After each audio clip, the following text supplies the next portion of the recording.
கடந்த வெள்ளிக்கிழமை பினாங்கில் உள்ள ஜலான் பாயா திருப்பூங்கில் மோட்டார் சைக்கிளில் சென்றபோது 50 கிலோ எடையுள்ள பாறை தலையில் மோதியதில் வங்க தேசத்தைச் சேர்ந்த ஒருவர் உயிரிழந்தார். 34 வயதான கட்டுமான தொழிலாளி தலை மற்றும் முகத்தில் பலத்த காயங்களுடன் சம்பவ இடத்திலேயே உயிரிழந்தது உறுதி செய்யப்பட்டுள்ளதாக தெரிவிக்கப்பட்டுள்ளது. அதிகாலை 12:45 மணியளவில் பாதிக்கப்பட்டவர் பாயான் லெப்பாஸில் இருந்து பார்லிம் நோக்கி சென்று கொண்டிருந்த போது இச்சம்பவம் நிகழ்ந்ததாக தீமோர் லாவுட் காவல்துறை துணைத் தலைவர் லீ ஸ்வி சேக் தெரிவித்தார். சுமார் 50 கிலோ எடையுள்ள ஒரு பாறை மலைச்சரிவில் இருந்து விழுந்து பாதிக்கப்பட்டவரின் தலையில் மோதியதாக தெரிவிக்கப்பட்டுள்ளது.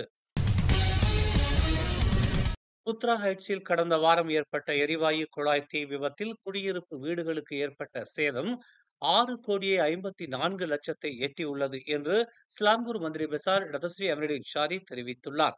தீயணைப்பு மற்றும் மீட்புத் துறையின் விரைவான நடவடிக்கை இல்லாமல் இருந்திருந்தால் சேதத்தின் அளவு 28,50,00,000 வெள்ளியாக இருந்திருக்கும் என்று அவர் குறிப்பிட்டார்.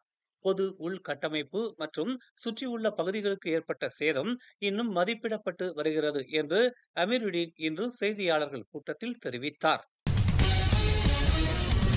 வீடமைப்பு மற்றும் உள்ளூராட்சித்துறை அமைச்சின் விதிமுறைகளை கடைபிடிக்க தவறியதற்காக 109 சொத்து மேம்பாட்டாளர்களை கருப்பு பட்டியலில் சேர்த்துள்ளதாக அதன் அமைச்சர் ngா கோர்விங் இன்று தெரிவித்தார்.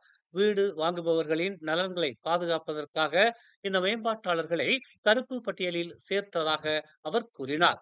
வீடு வாங்குபவர்களின் கடின உழைப்பால் சம்பாதித்த பணத்தை பாதுகாக்கவும் அவர்கள் சரியான தகுதியான வீடுகளை பெறுவதை உறுதி செய்யவும் தாங்கள் கடுமையான நடவடிக்கைகளை எடுத்து வருவதாக அவர் குறிப்பிட்டார்.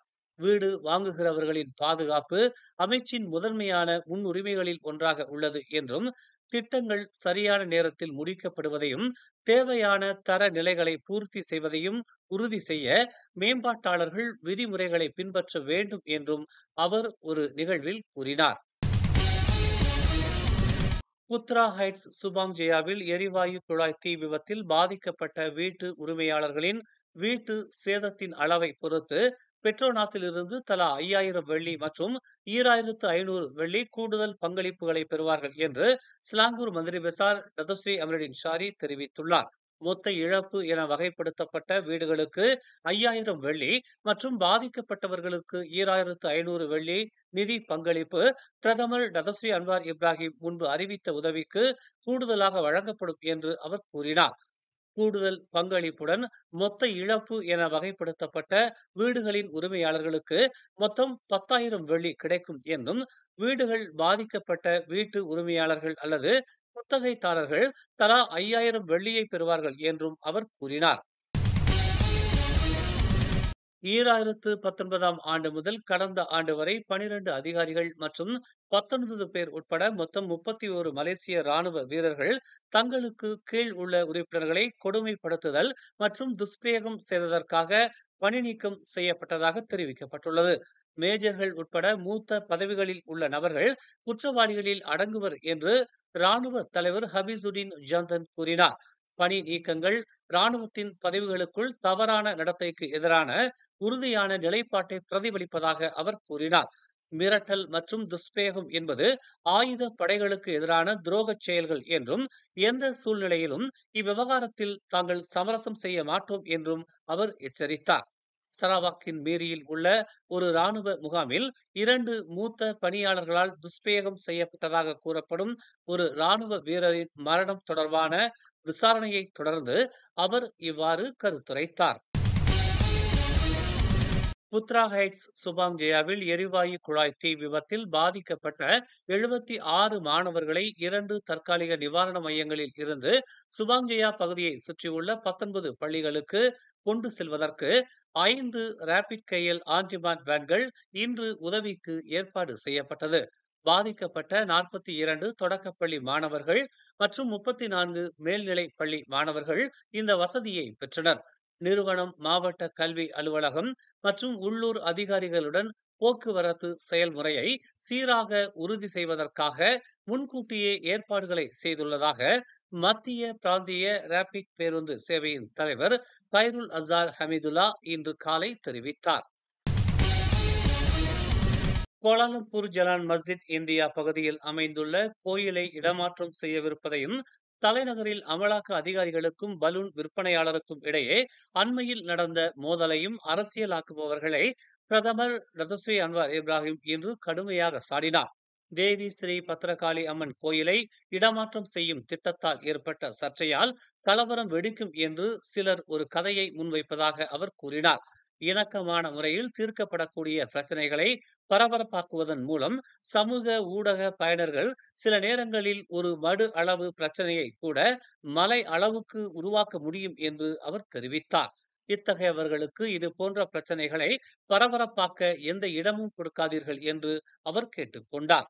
அவர்கள் முட்டாள்கள் என்று குறிப்பிட்ட அவர், பொதுமக்களின் நலன்களை பற்றி சிந்திப்பதில்லை என்றும், அவர்கள் இது போன்ற விஷயங்களை அரசியலாக்க விரும்புகிறார்கள் என்றும் பிரதமர் துறையின் மாதாந்திர கூட்டத்தில் பிரதமர் தெரிவித்தார். அத்தகையவர்களை நயவஞ்சகர்கள் என்று முத்திரை குத்துவதில் எந்த தயக்கமும் இல்லை என்றும் அவர் கூறினார்.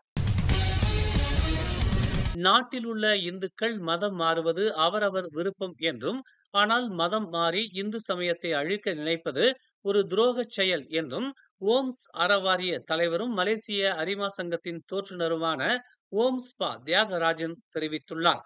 இதனை தாம் ஒருபோதும் ஏற்றுக்கொள்ள முடியாது என்று குறிப்பிட்ட அவர், இதை மலேசிய இந்து சங்கம் மிகவும் எச்சரிக்கையாக கவனத்தில் எடுத்துக்கொண்டு சீர்தூக்கி பார்க்க வேண்டும் என்று அவர் கூறினார்.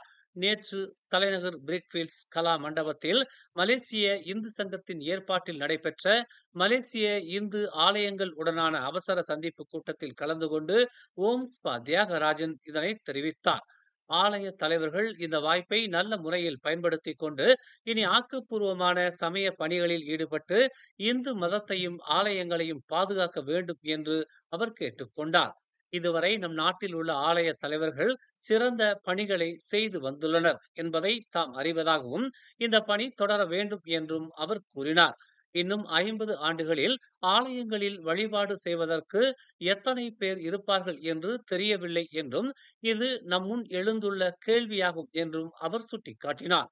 காரணம், பிறப்புக்கு ஈடாக இறப்பும் உள்ளது. இறப்புக்கு ஈடாக மத மாற்றம் இருப்பதால் ஆலயங்களில் வழிபட நம் மக்கள் இருப்பார்களா என்பதை சிந்திக்க வேண்டிய நிலையில் இருக்கிறோம் என அவர் சுட்டிக்காட்டினார். மலேசிய இந்து சங்கம் சமய நடவடிக்கைகளில் இன்னும் தீவிரமாக ஈடுபட்டு சமய விவகாரங்களை சீர்தூக்கி பார்க்க வேண்டும் என்று ஓம்ஸ்பா தியாகராஜன் கேட்டுக்கொண்டார். மேலும் செய்திகளை தெரிந்து கொள்ள தமிழ் மலர் நாளிதழை பாருங்கள். எங்களோடு இணைந்திருக்க மலர் டிவியை பதிவு செய்து கொள்ளுங்கள். உறவுகள் மகிழ்ந்திட விருப்பம் மற்றும் பகிர்வு சேவையை சொடுக்கிடுங்கள்.